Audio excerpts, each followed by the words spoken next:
Welcome to the Regenaissance Podcast. I'm your host, Ryan Griggs. Visit www.theregenaissance.co to learn more. Hello, everyone. My name is Ryan Griggs, and I'm the host of the Regenaissance Podcast. Alongside to me today is Mollie Engelhart from Sage Regenerative Kitchen and Bistro, along with, now I'm blanking really hard, the name of your ranch as well. Savage Ranch. Sorry about that. I completely just blanked. So I found you through Instagram, I would say about a month or two ago, whenever I just saw the news about transitioning from Sage Vegan Bistro to what you have now as the Regenerative Kitchen and Brewery, which was really, it blew me away immediately because I was vegan for quite some time. And I remember the first time I ever visited LA, just Googling vegan restaurants, and I ended up trying Sage Bistro as well and really liked it. But then also just hearing you talk and then watching a lot of your older videos then um, was quite fascinating. And it's because it's a massive, massive undertaking, um, especially with how passionate and outspoken vegans are. Because obviously you knew going into making that switch that there'd be a lot of backlash. So I just would really love to just dig into that as a whole. Just even to the backstory behind starting Sage Bistro, and why did you choose for it to be a vegan restaurant at the start? I was raised pretty much vegan, but we ate butter because my mom one time made cookies and the margarine turned into plastic in the oven because she was melting it. And then she forgot about it and it like stayed at a low heat for a long time in the oven. And basically it turned to like a plastic sheet. And she was like, "Ooh, we're not going to eat that anymore." And so we always ate butter, but I was raised vegan. We had an apple farm, and my mom grew dress. My dad grew apples and had a carpentry business, and my mom sold like dresses at the farmer's market that she sewed herself. So I grew up in a farming environment, but I'd also grew up a vegetarian, I guess. And I just believed I never was like radical in my veganism or my vegetarianism because if something's just the way that you are, then you're not necessarily like radical about it. You just are that way because I don't, meat doesn't resonate as food with me. So it never was food. So it's just like, I don't look at a buffet and be like, "Ooh, I wish I could eat that steak." All right, it doesn't look or resonate as food to me. So I just was like going through my life. And I lived in LA and I started a vegan raw food ice cream shop first. And then I realized that's a little Oh, narrow of a market. And so I expanded into doing a vegan restaurant. And I was really successful at it. I grew my business for many, many years and, up to as much as $7 million a year in each store. And we were ready to sell and franchise and do this whole big deal in the end of 2019 and beginning of 2020. We were doing this deal. And what happened was everything fell apart with the COVID and the bureaucracy just shut our restaurants down for 2 years. And so so this is the parallel track. I'm running this vegan restaurant. I'm doing really, really well at it. Parallel track, I learned about regenerative agriculture in 2013. I start to learn about the impacts of food waste and why food waste is actually way more detrimental than cows, if we believe, let's say, like hypothetically, in the lens at that moment, my lens, the cows were bad. And so I started to talk to people on wanting to start a farm and all this. So 2018, I started a farm and I thought I could do it with no animals dying. I thought I could do this. I could be like the poster child for the vegan regenerative farm and I'll rescue animals and then I'll holistically plan graze them. And I did. I rescued a bunch of animals and integrated the animals. But then my dairy cow has a baby boy cow. And then the ducks are just like reproducing, and there's equal parts of boys and girls. So, do I get the veterinarian out and spend a bunch of money to fix all the ducks? Like, that seems crazy. And so then the boy ducks start raping the girl ducks to death. And I'm realizing in nature, there wouldn't be equal parts boy to girl ducks.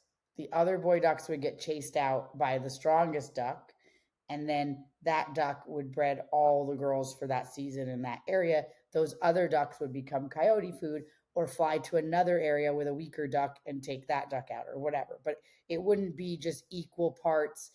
You don't go to the river behind my farm and see like every female duck with a boy duck flying, like riding around behind her. That's not how it works. Like there's female ducks and their babies and female ducks and female ducks, and then a few bit male ducks.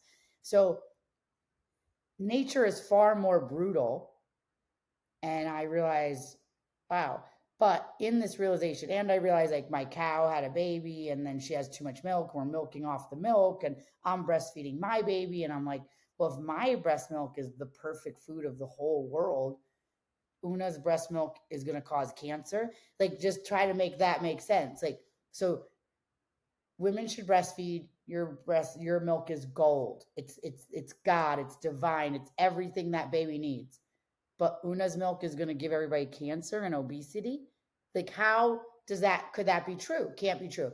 So then I'm like, I'm feeding my kids Tetra packs of oat milk, praying there's no glyphosate in it, even if it's organic. And then I'm like, well, I should be feeding them this raw milk. So we switched to raw milk for the kids. The chickens are laying eggs. We'll give the chickens eggs to the kids. And I'm going, vegans would not be vegan if they had to grow all their own food. Even right now, I'm vegetarian. I'm largely vegetarian because I don't have to grow all my own food. We grow about 80% of our food here on the farm. It's eggs, milk, vegetables, but we don't grow. And the grain, we do have some grain that we grew, but mostly the things that we buy is pasta and rice and those things that are staples in a vegan diet, those carbohydrates, those starches. Yes, maybe I could with sweet potatoes and potatoes and corn. We grow our own corn and make tortillas, but largely it's very hard to grow 100% of your calories if you're a person without a huge equipment and combine harvesters and all of this stuff. And so all these realizations, I came to them fairly quickly. And I always tell people, if you're touching the soil and you're observing creation, you cannot be lied to. You can only be lied to when you're in the city and you're like this, and you're like, oh, okay, really? That's interesting. Oh, okay. The party that is for the Green New Deal blew up the Nord Stream pipeline, but it's for democracy. Like, you can't make that make sense if you're connected to nature. And so obviously, as I stepped out of the city and back to the farm, the truth became very apparent in so many different ways. And that's how a vegan became a cattle rancher. But so at 2019, we're just paid all this money to do, like, I don't know if you know how an offering works, but like you basically, to get prepared to offer your business for an offering for like millions of dollars, you literally have to pay someone to assemble your whole scenario and make it like, and then they shop it and da da da da. So, and we had just gotten certified to be franchisable, so to make us more valuable in this offering. And so then we're doing the whole offering. American Discovery Capital is selling us. They're 25 to 31 million dollars depending on these different markers we hit. And then so in that moment, as my 9-year-old says, we were this close to private jet lifestyle. I laugh at him. I say, oh, you don't know your mom. She would have bought cows and land. There'd be no jets, no private jet rides available. You'd still be flying coach. But so they closed the restaurants down. But so I didn't change my restaurant. So people are saying now, oh, you changed your restaurant for money. Well, no, the truth is I kept it vegan for money that I never got. But that's the truth. I had the realization in 2019 that we should make it a regenerative restaurant, but I didn't do it. and I wasn't, because it didn't make sense. I was going to get $25 million and I could do much more good with that money and let the vegans have their cake and eat it too. So then through the pandemic, that deal falls apart and I lose my Agora Hills restaurant. I decide to not renew the lease on the Culver City restaurant because of, it's the best way to say this, the bureaucracy in California run amok. I couldn't, in good conscience, sign a 10-year lease with a personal guarantee, and the landlord wouldn't budge on the personal guarantee. And I said, when I signed that personal guarantee 11 years ago, I had no children. I owned almost nothing. What were you going to take from me? Nothing. And so now I have 5 children. I have a ranch. I have more to lose. So I'm not signing your personal guarantee. And then he wouldn't budge on that. But now he's had multiple, it's already been like 3 different things come and went and closed. And so I had to just close restaurants because I can't make payroll. I can't get the landlord lease agreement. And I'm down to having to close my last 2 restaurants early in this year. In December, I had to sell assets to make payroll because December is a bad month. And we were thinking, let's just close down. And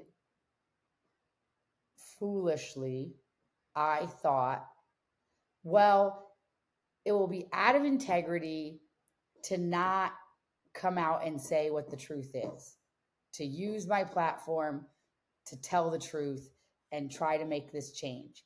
And if we go out of business, we were going out of business anyway, but it if I just slink into the night, maybe the reason it's not working is because I'm not passionate about anymore. I hate seed oils. I don't want to be serving things fried in rice bran oil. Like, I don't agree with, even though it's all organic and even though it's local and all of that, there's a lot that I don't agree with what we're serving. And I never served fake meat, just for the record, for everybody. I've never eaten an Impossible Burger, or I've never eaten a any of those beyond. I've eaten like vegetables in the shape of a patty between 2 pieces of bread, for sure. That's happened. Um, why are you laughing at me? No, because I've eaten probably enough for the both of us in terms of Beyond Meat and Impossible Burgers. So you're not. It's a good thing you didn't eat it. It's looking back, I can't believe I ate it that much. I can't. I've always believed that ultra processed foods were bad for us, and so I guess that, a lot of stuff has changed, but a lot of stuff has stayed the same. Like, I was never vaccinated as a child, and then through the pandemic, apparently that became like a conservative thing. But I grew up with hippies in upstate New York, and I thought it was like a white hippie thing, to be honest. But um, the not getting vaccinated, but all of a sudden it was like, ah. Um, but or I never liked processed foods. And that was part of why my family was vegan in the first place, or vegetarian in the first place, and trying to stay away from ultra processed foods. And then somehow it became the norm in the vegan culture. The vegan junk food culture became like a whole thing. I mean, people have Instagram handles that are like junk food vegan, fat vegan, like all these different, um, I don't know what they all are, but there's definitely a bunch of them. And so I've always believed in local. I've always believed in American farmers. I've always believed in farm to table. I've always believed that it's a national security issue to not have local food systems. Um, we talk about oil like as a culture, like whether we should export oil from other countries or we should drill here where there's more regulations. And, we talk about these different things, but I think it's weird because as an environmentalist, not probably in the sense of the term that most people call are like an environmentalist, like I don't think everybody should put in solar panels, windmills, and drive electric cars, because it's all just like posturing and that kind of to show people that you're good for the environment, like good for you. But really, like environmentalism, like less poisons in our water and in our air, and creating healthy ecosystems that draw more water into our aquifers and have more biodiversity, and protecting the 25 to 58% of life that lives in the topsoil, depending on which studies you believe. That is environmentalism. And so it's weird to me that we have an entire class of environmentalists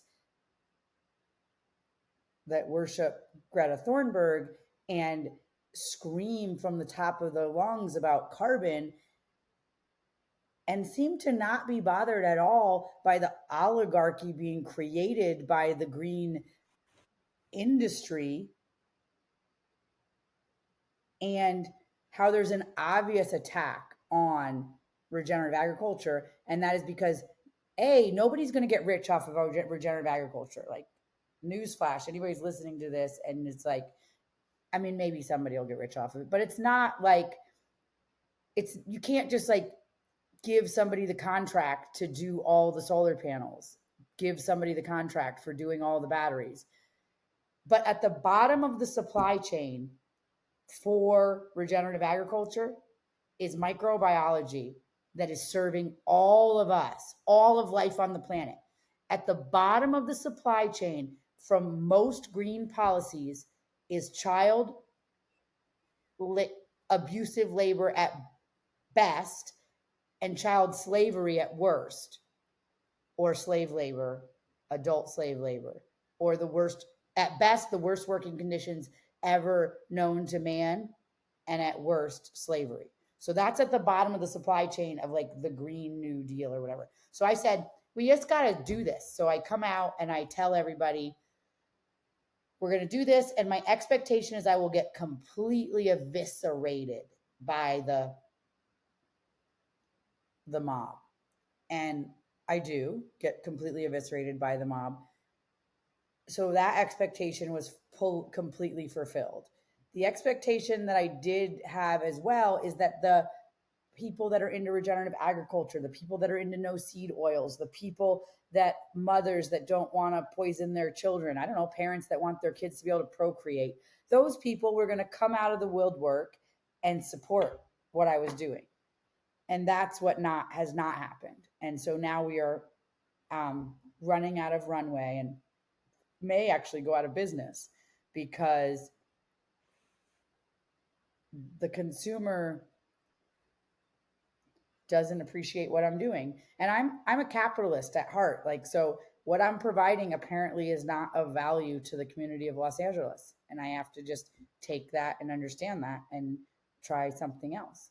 I'm saddened that it's not of value to the community of Los Angeles, but it is what it is. I thought that whole foods without adulteration, grown by American and primarily California farmers, purchased directly from the farmer or with only one step in between us, without seed oils, would be something that many people could unite and coalesce around. With all regenerative, all those farmers are also certified regenerative by Regenify or ROC. I guess my question with that, do you have any have any hypothesis as to why the support hasn't been to where you thought it would be? Because I can relate a lot in terms of with my apparel brand. From the get go, I wanted to make sure my clothes were all natural fibers. I've tried to make everything made in America, but I can really relate to the prices of that because then I see others that have their apparel from outside the country and uh, get way more support for certain things. So that took me aback too whenever I first started last year with the pricing and thinking if I could do everything American made and all natural fibers that it is somewhat working, but I thought it was not up to where I thought it'd be.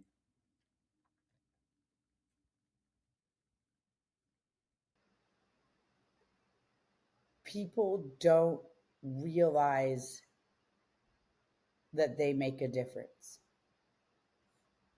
that we're apathetic, and we are also addicted to convenience. We trade our convenience for resilience all the time. And those of us that are doing it the hard way, the old way, the real way, the authentic way, other people are like, that's cool. Okay, let me buy a t-shirt. And then they never buy another t-shirt again. Or that's cool. Let's drive over there on Saturday. And then they never come back again because it's a little bit further of a drive or whatever. And so I don't know. And I was on a call with a bunch of producers the other day. Everybody in the regenerative space, maybe not everybody. Some people seem like they've sort of fixed, solved the issues, but um a lot of people are struggling to have the customer see the value of what they're providing. Oh, excuse me. Based on what the cost is going into it. How, does when so Costco has organic flour for, I don't know what it is, $1 a pound maybe, and Yachty Weg has ROC flour with Oatlands Flats that wholesale is $3.50 a pound. But the nutrient density of that flour, the what is in it, is far more healthy for us. And the citrus farmer I was talking to yesterday, I mean, flavonoids were 39 times more, antioxidants 8 times more in the exact same genetically identical trees. But you would have to eat 8 oranges from the neighbor to get the same value as one of this guy's oranges. But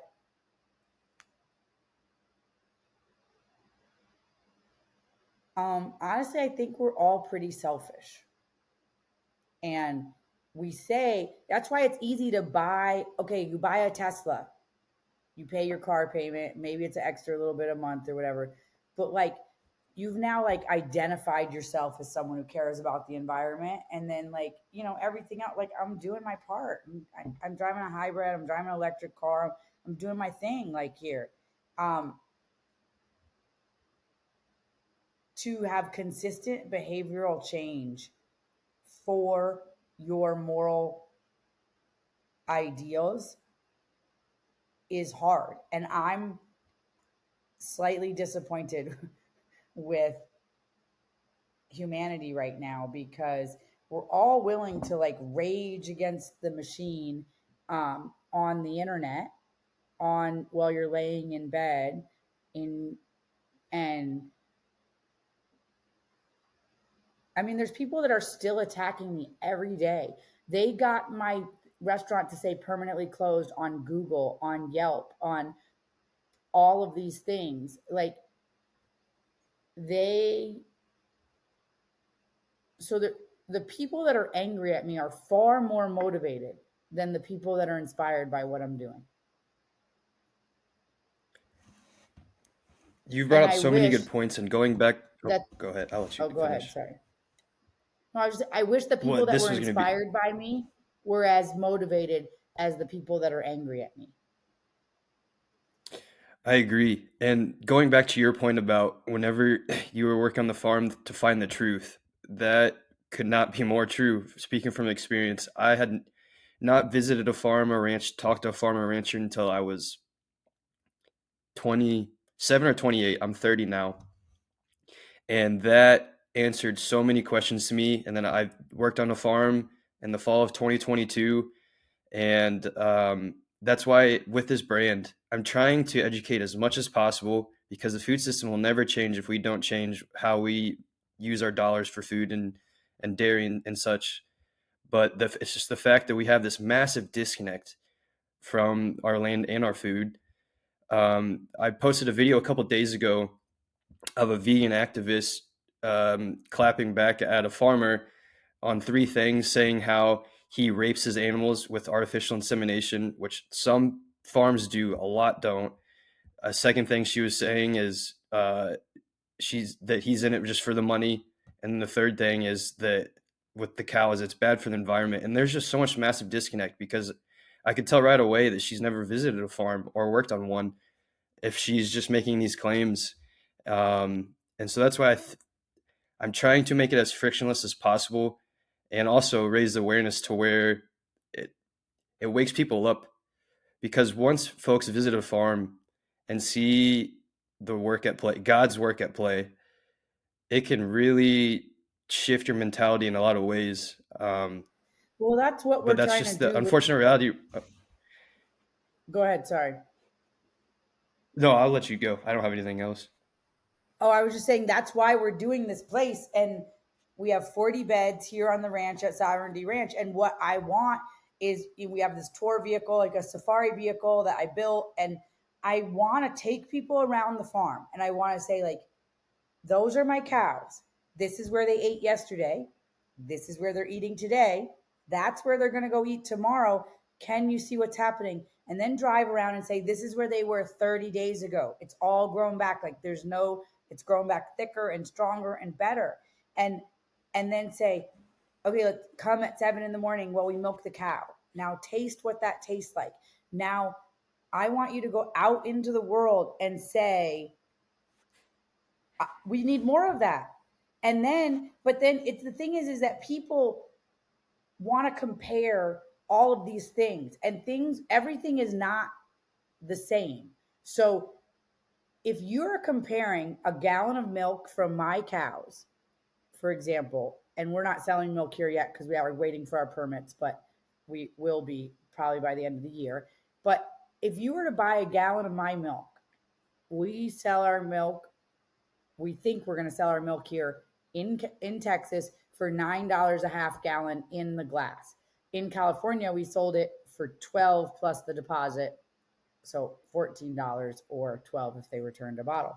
But and people say, well, I'm getting milk for $6 a gallon and at the grocery store or whatever, and I'm like, great. Or I'm getting neighbor's milk for $6 a gallon, and I'm like, okay, great. I can't say anything about what she's feeding. I have no idea what her program is. This is what it's going to cost for me to give you this milk, and if you want it, I'm going to give it to you. And if you don't want it, you can go somewhere else, because there isn't a comparison in this area, and there's a limit to how much of this milk I'm going to be able to create. And so I'm just going to sell that milk to people that want it at that price, right? That's like, and but we need more people. The thing is, we need more people to steward the land. But if those of us stewarding the land are losing our ass and we can't support ourselves, then how do we convince more people to steward the land? That is literally, how do I convince a conventional farmer to do what I'm doing if I'm not making a living at it? So the consumer has to realize that they are an integral part. And so every time we choose the cheaper item when it comes to food, every time we choose the more convenient item when it comes to our food, there is a cost. There is a farmer locally who's not getting your dollars. And do people want there to be a future of food? And I think, like I was saying earlier about the national security thing, I got distracted, but like we need air, water, and food. Those things, and then we should talk about gas and drilling and all that. But like those things, we should make sure we have the cleanest water, the cleanest food, the cleanest air, because then we have the healthiest base of citizens, and then we're ready for whatever fight or whatever we need to do. But we have the opposite. We're screaming at each other about carbon when we can barely breathe our air, we can barely drink our water. And if we don't drink our water, we're drinking water out of plastics, we're endocrine interrupters, atrazine in the water, glyphosates in the water, birth control pills in the water. and we're all just like, carbon. It doesn't make any kind of sense. Carbon is not an issue. We can cycle it with plants and animals. Like, just stop with the carbon nonsense, monetizing. It's like problem, reaction, solution. Carbon's the problem. Okay, we're going to monetize people for their carbon, but we're not really fixing anything. Like, where does the Tesla truck go when it's done? What happens to it? What happens to the children mining the cobalt at the beginning of the supply chain and at the end of that supply chain? We need to throw that vehicle away. Where does it go? But you're saying my cows are the problem, and Tesla, windmills, and solar panels are the solution. NPR did a hit piece about our transition on this thing and lied and said I didn't respond and blah, blah. First of all, they just said, just eat less meat. That was their answer for the environment. So I would like to rewind and say, well, if you're going to eat less meat, then it should still be regenerative meat on the days that you're eating meat. So it doesn't even make sense that that would be their story. And then the other thing they said is the reasons that you can't count on regenerative agriculture is because if there was massive droughts or floods or whatever, that carbon could get released, or there could be a catastrophic event where it could get released. Someone could change the practices in the future, blah, blah, blah.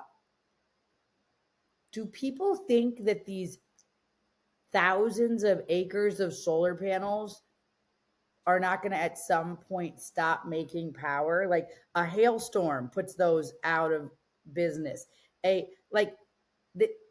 There could be a catastrophic event in the future, or they will be a catastrophic event that every windmill and every solar panel will stop working. Like the idea that we shouldn't do regenerative agriculture because there could be a catastrophic event in the future that would have it not work is nonsense. Crazy nonsense. So, just a side note to add to that too. So I just recently visited the farm I worked back in Pennsylvania in Appalachia, and there are windmills everywhere. And when I went back, most of them weren't even working. Most of them didn't even have any propellers or anything, and so they were just standing there. Well, I have another question about windmills. So when you have a orchard or you have a vineyard that has flowers during a frost time, what do they use to keep the temperature high enough not to frost? They use windmills. They're propelled by something, energy, not just the wind, but if you have fields and fields of windmills being propelled by the wind and the air is moving the air, does the air ever settle down to the core cold temperature that it's meant to be? I would say no, but No, someone might tell me that's a I mean I Republican wouldn't think so. talking point. But I think it only makes sense that if you're moving the air, it's not going to settle to its coldness. And that technology is being used in vineyards all over the world and citrus orchards all over the world.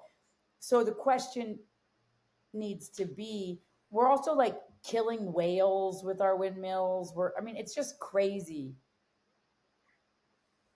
And I'm not saying I have solar panels on the roof of my restaurant here on the ranch and on the roof of my where I'm building the brewery. I live in Texas. There's tons of sun. I'm not saying don't capture the sun's energy.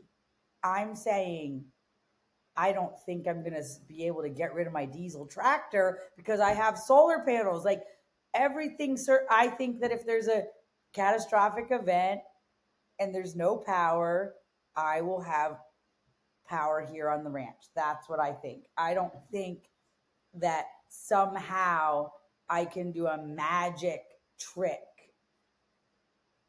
and switch to renewable energy. It's not even a real thing. Like,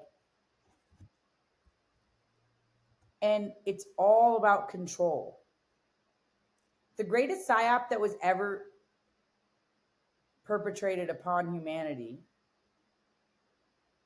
is that we don't belong here, that we are the pestilence, that we are the plague. We do belong here.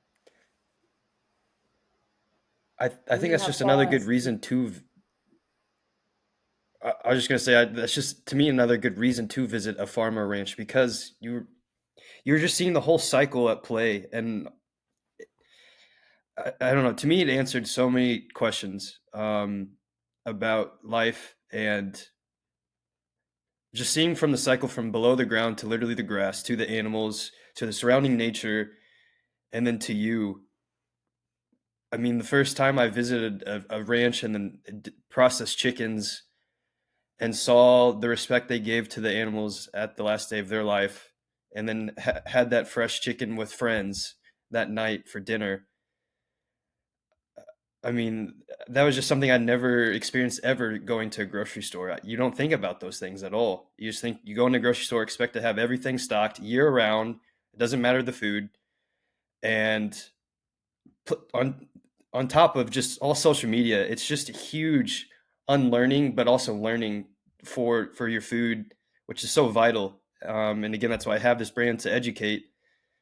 Um, but the next thing too, I wanted to talk about with the challenges, especially right now with inflation that's just skyrocketed with food prices, because I know with restaurants too, that's very extremely challenging. I know, like you were mentioning, wanting to do the no seed oils and all of the other um, like how you cook the food and everything. But then people see the prices of food at a restaurant and they just won't eat it. Um, it's just a massive problem right now with inflation too, and that's another disconnect I've seen online a lot with the feedback and critique of food prices, thinking that the farmers had to increase it just to so they can make more profit, but they don't realize that, like you've already been talking about, a lot of them are barely scraping by or not even really scraping by. So it's more important than ever to really support them rather than going to a grocery store and supporting a large conglomerate that probably has beef from Brazil coming in. Yeah, and it's just, why do we think food should be so cheap?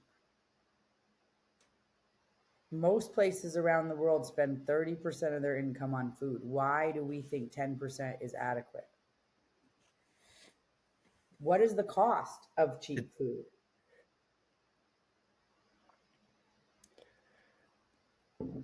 yeah, for Inflation this is with the crazy I mean with the and subsidies everybody is struggling. and oh, go. What? Sorry, we keep doing No, that. I'll let you go. Sorry. No, no, no. I was It's just just saying, and just I'll let you go. you go. Well, I think there's, I mean, this will be edited out. I think it's just the connection on both sides to where it makes it look like there's a lag.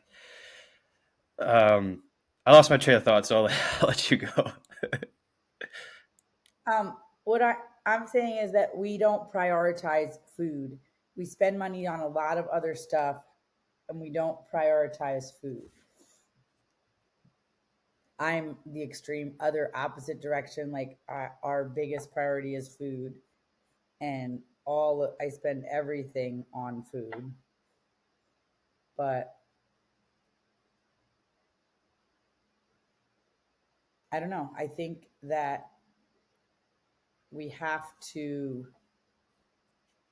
recognize that you're going to pay for the food now or you're going to pay with your health later. And it's not just your health, it's literally like all of us. We're all interconnected and all of our choices interconnect with each other. And are we being the best roommate on the planet with all of our other roommates on the planet? And I can say that most of the time I am being the best I can be as a roommate on the planet. Even with your families too, because that's essentially why I switched into agriculture. Because life really slapped me in the face, where I watched cancer and all of that world take my brother, and then my mom passed away a couple years later, actually on the day I launched this. And that's also why for me to wake up, it took a very, very extreme and awful cataclysmic event, essentially. And I'm trying to help people realize that, like what you're saying, The food you can buy now will save you in the long run to avoid anything that I've gone through, and I don't wish that upon anybody, not even Bill Gates.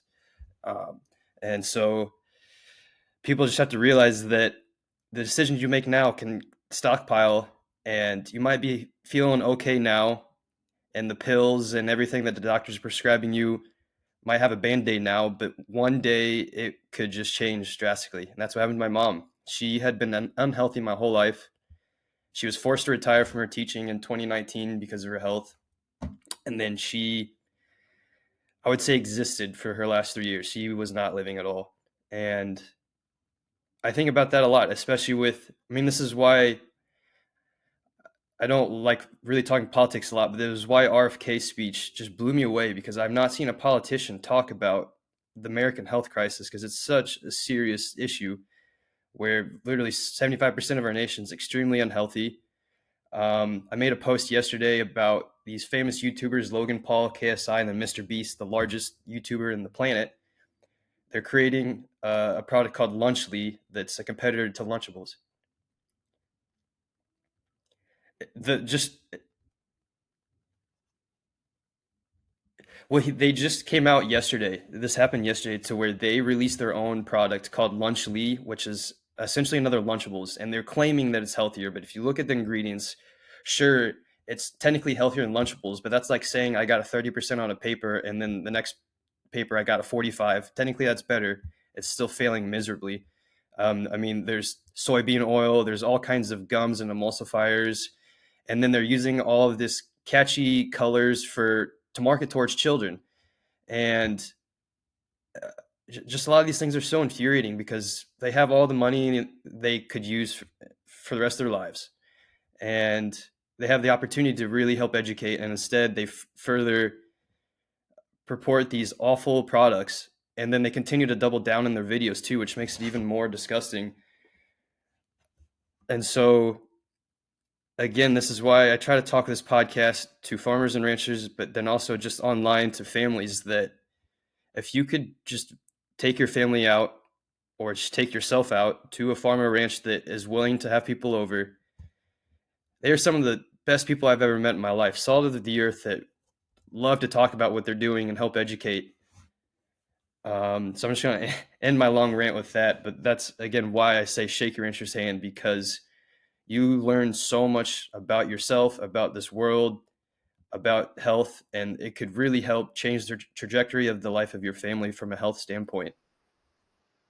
Yeah, and I will use this opportunity to advertise Sovereignty Ranch. We have 40 beds on the ranch, and please come out and let me show you around and let me have that time with you and your family and show them. And we have all these different houses that are available: 3 bedrooms, 4 bedrooms, cabins, shipping container units, like all different. And we would love to have you out. And you can also pay extra to have us feed you meals a day, several meals a day, all from the farm or certified organic and regenerative. So, yeah. And I believe that the health crisis is coming to a tipping point. And I actually believe that that's where the regenerative movement should be focusing our attention.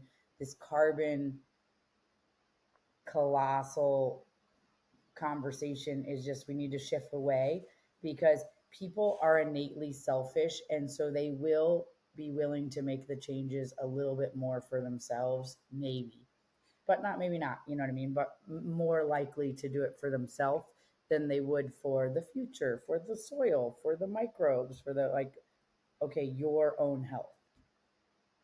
And I'm definitely more overweight than I should be, but I'm 46. I just had a baby. I'm breastfeeding. I've had 4 babies back to back in my 40s, or late 30s for the first one, and then 3 in my 40s. And I think that that's because I'm really healthy, that I'm outside, that I move, that I eat whole foods, that I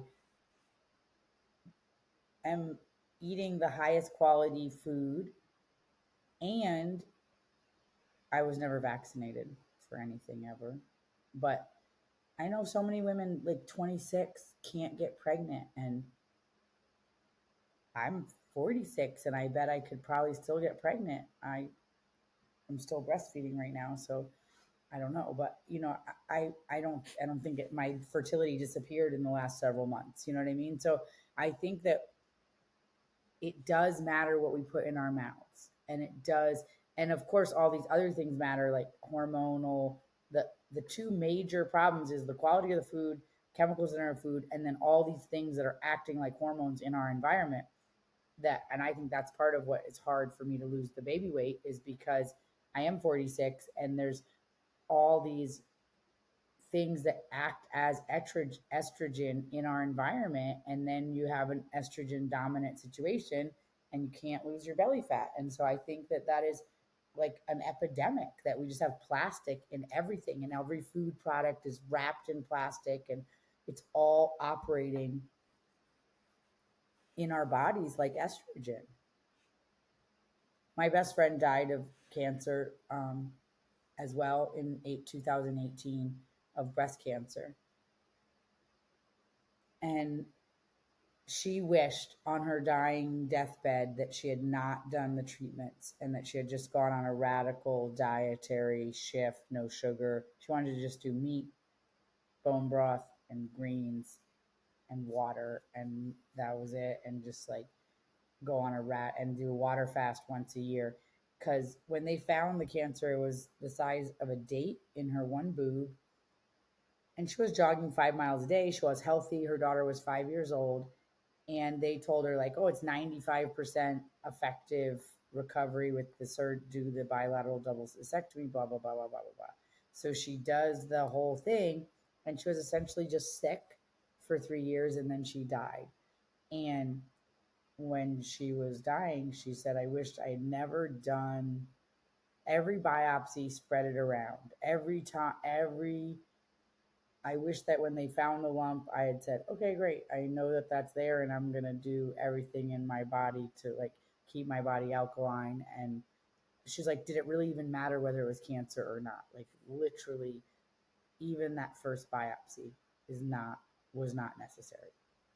Um, and she feels like she said, would it have taken me out? Probably eventually. But would I have spent 3 years, my daughter's 5 to 9 years old, in bed and then die? No. I was jogging 5 miles a day. I would have been taking her to the amusement park. I would have been taking her, and we would have been doing fun things. Let's go whale watching. Let's go on vacation. And had a great life instead of being sick for 3 years and then dying. And so she wishes she had shifted to the radically nutrient dense food program and zero sugars. That's another. So the listeners, that we all know that cancer is terrible, but especially to hear a story that 3 years of that, but now since I've seen that in person, it's again why I would never wish upon my worst enemy, because 3 years of that, and then especially with the circumstances, is absolutely horrific. Um, I guess going back to transitioning a little bit back to your ranch and with the education and having people there, do you plan to do any types of internships or programs to educate? Because another thing that you brought up, the good point that how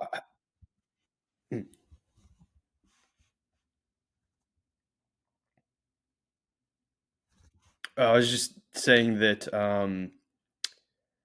because just bring up the good point of how are we going to bring we desperately need more farmers and ranchers, but how are we going to bring them whenever it's hard for the current state of farmers and ranchers? But then you mentioned woofing, which is it's actually what I did when I first started out. Yeah, we have a couple of RVs that are set up on the property for woofers, but we don't have any right now. We're looking for 3 woofers right now. Um, and we feed 2 meals a day here on the ranch, 6:30 at night and 10:30 in the morning. And it's all ranch food. And then, um, you know, we would, it would be a woofer program. It's 30 hours. And then You can make extra money, like when we have events and on Saturdays when the restaurant is open, you could get a paying job doing getting.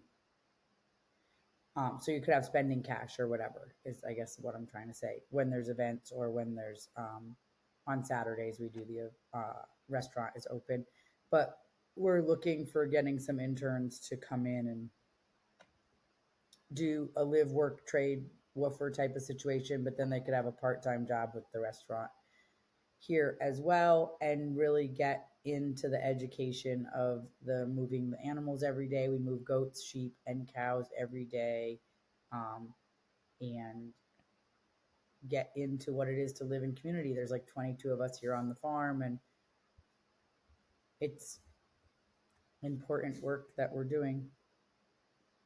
And if you're thinking to go start land with somebody, with a group of people, I told this other group, like, you guys should come and rent for a week the tiny houses and the shipping containers and like try to do a project together here on the land.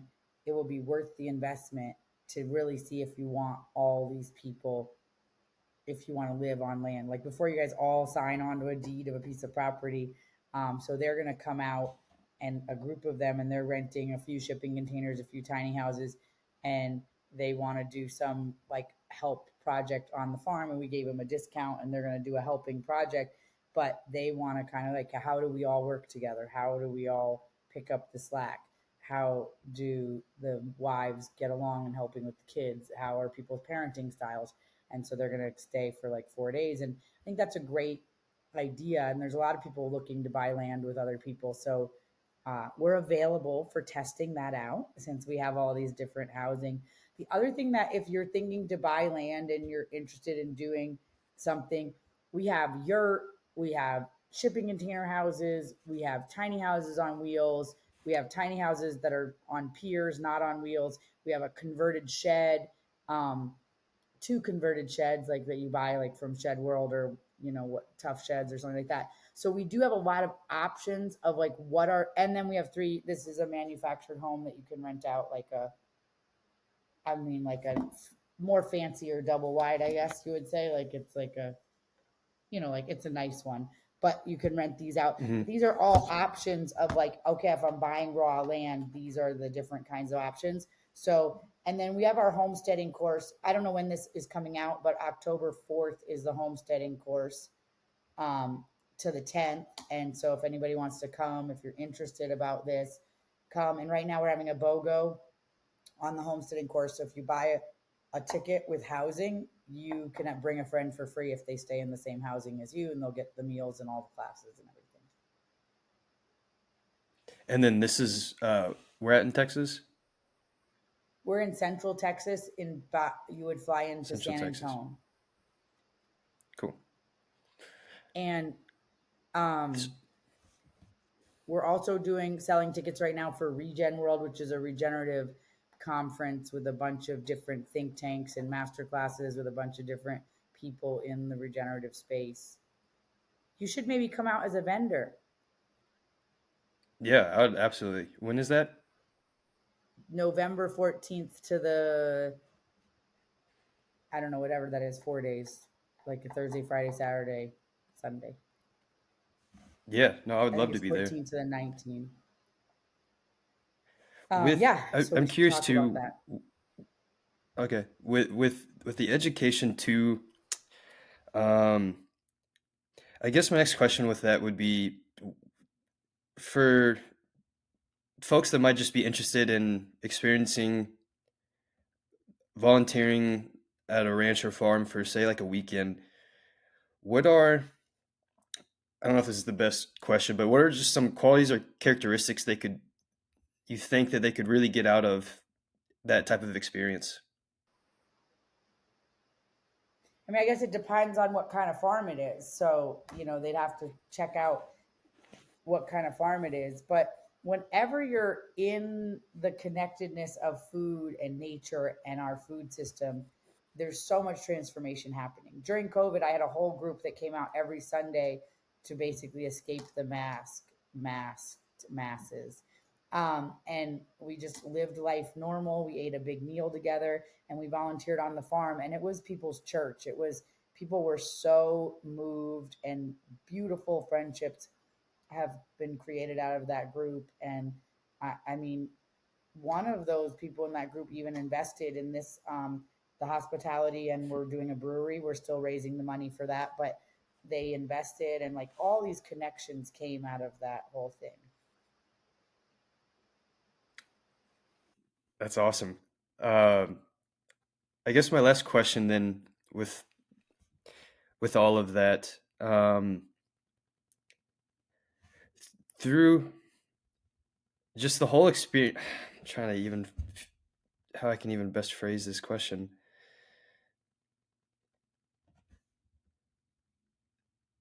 Through all of what you've done from the beginning with Sage to where you're at now, and with all of the challenges that you faced and are continuing to face, what I guess what keeps you going and doing what you're doing?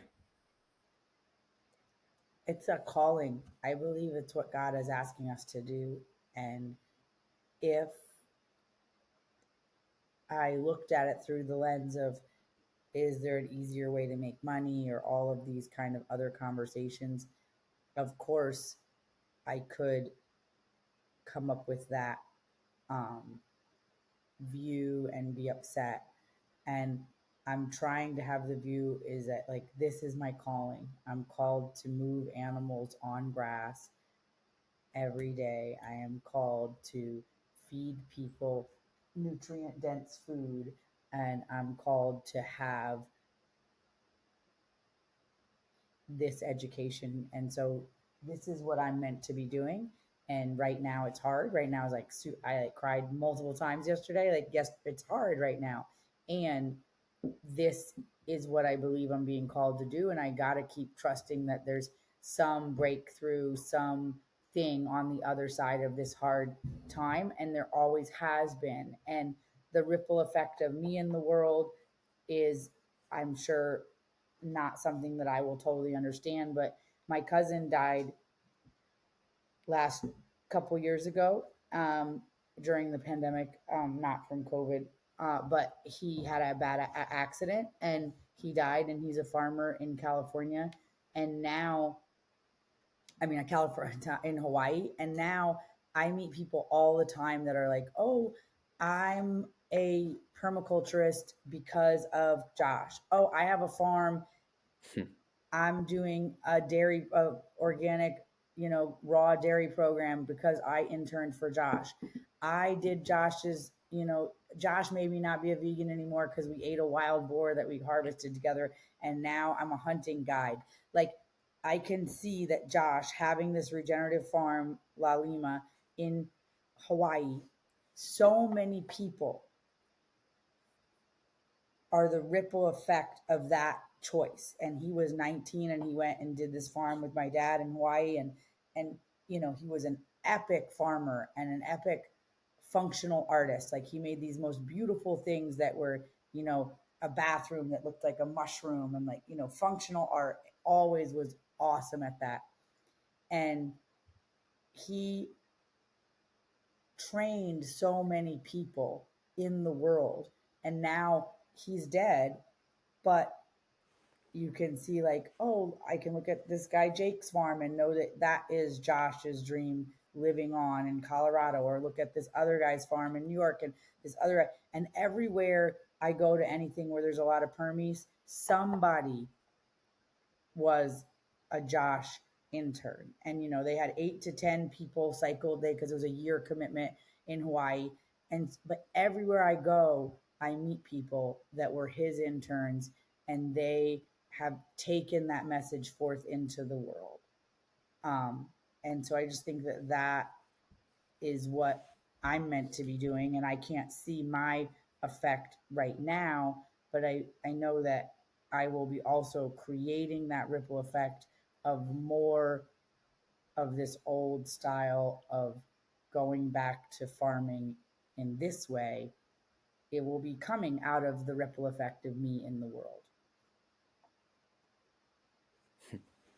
That was beautiful. Thank you. For the last thing, I know you've mentioned some things, but you feel free to plug anything and everything that you would like. Um, yeah, so the restaurant in California is called Sage Regen Kitchen. And then we have a restaurant here on the ranch, the barn. It's in a barn on the ranch. And then we're Sovereignty Ranch. So you can just come look up Sovereignty Ranch and you can come here and stay, come just for dinner, anything like that. We're in Central Texas. And then we have a farm store. So please support. You can buy meat or elderberry syrup, cough syrup, Spalancey's tincture, different kinds of tinctures and different kinds of popcorn, multicolored popcorn that we grow and everything. So please support our farm store at sovereigntyranch.com and then look us up on social media, Sovereignty Ranch, and I'm Chef Molly, and it's the Kind Sage for the restaurant. Thank you. Visit www.theregenaissance.co to learn more.